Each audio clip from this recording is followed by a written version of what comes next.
ಬೆಂಗಳೂರಿನ ವೈಟ್ಫೀಲ್ಡ್ ಪೊಲೀಸ್ ಠಾಣೆ ಮತ್ತು ಉಪ ಪೊಲೀಸ್ ಆಯುಕ್ತರ ಕಚೇರಿಯನ್ನು ಮುಖ್ಯಮಂತ್ರಿ ಸಿದ್ದರಾಮಯ್ಯ ಮತ್ತು ಬೆಂಗಳೂರಿನ ನಗರಾಭಿವೃದ್ಧಿ ಸಚಿವ ಕೆಜೆ ಜಾರ್ಜ್ ಮತ್ತು ಗೃಹ ಸಚಿವ ಜಿ ಪರಮೇಶ್ವರ್ ಉದ್ಘಾಟಿಸಿದ್ದಾರೆ. ಈಗ ಕೆಜೆ ಜಾರ್ಜ್ ಮಾತಾಡ್ತಾರೆ. ಬನ್ನಿ ಅವರ ಮಾತನ್ನ ಈಗ ನೇರ ಪ್ರಸಾರದಲ್ಲಿ ಕೇಳೋಣ. ಆಗ್ತಾ ಇದೆ ಮಾತು ಹೇಳಿದ್ರು. ನಮ್ಮ ಮುಖ್ಯಮಂತ್ರಿಯವರು ಎಲ್ಲ ಅಧಿಕಾರಿಗಳ ಸಭೆ ಕರೆಸಿಬಿಟ್ಟು ಹೇಳಿದ್ದಾರೆ, ಯಾವುದೇ ಒತ್ತುವರಿಯನ್ನು ನಾವು ಒಪ್ಪುವುದಿಲ್ಲ, ಒತ್ತುವರಿಯನ್ನ ತೆರವುಗೊಳಿಸಬೇಕು ಅಂತ ಅಧಿಕಾರಿಗಳಿಗೆ ಆದೇಶವನ್ನು ಕೊಟ್ಟಿದ್ದಾರೆ. ಈ ಸಂದರ್ಭದಲ್ಲಿ ನಾನು ಸಮೇತ ಹೇಳ್ತಾ ಇದ್ದೀನಿ, ಯಾವುದೇ ಒತ್ತುವರಿ ಆದರೂ ಅದನ್ನ ನಿರ್ದಾಕ್ಷಿಣ್ಯವಾಗಿ ತಾವು ತೆರವುಗೊಳಿಸಿ ಎಲ್ಲ ಸರ್ಕಾರಿ ಆಸ್ತಿಗಳನ್ನು ಉಳಿಸಿಕೊಳ್ಳುವಂತ ಕೆಲಸವನ್ನು ನಾವು ಮಾಡ್ತೀವಿ ಎಂಬ ಮಾತನ್ನು ತಮಗೆ ಈ ಸಂದರ್ಭದಲ್ಲಿ ಹೇಳಿ ನನಗೆ ಈ ಮಾತಾಡಲಿಕ್ಕೆ ಅವಕಾಶ ಮಾಡಿಕೊಟ್ಟರೆ ತಮಗೆ ವಂದಿಸಿ ನನ್ನ ಮಾತುಗಳನ್ನು ಮುಗಿಸ್ತೀನಿ. ಜೈ ಹಿಂದ್, ಜೈ ಕರ್ನಾಟಕ.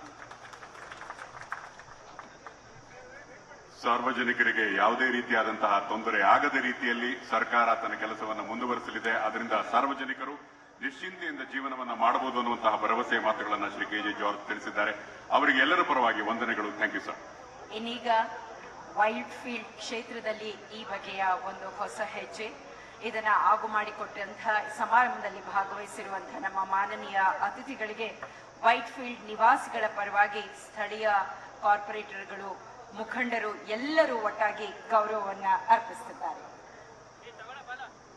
ಮಹದೇವಪುರ, ಕೆಆರ್ ಪುರಂ ಹೀಗೆ ಹಲವು ವಾರ್ಡ್ಗಳ ಕಾರ್ಪೊರೇಟರ್ಸ್, ವೇದಿಕೆ ಮೇಲಿರ್ತಕ್ಕಂಥ ಸಚಿವರಿಗೆ ಗೌರವಾನ್ವಿತ ಅತಿಥಿಗಳಿಗೆ ಗೌರವ.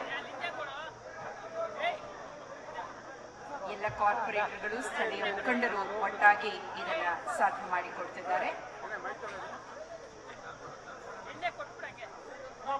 ಇದಲ್ಲದೆ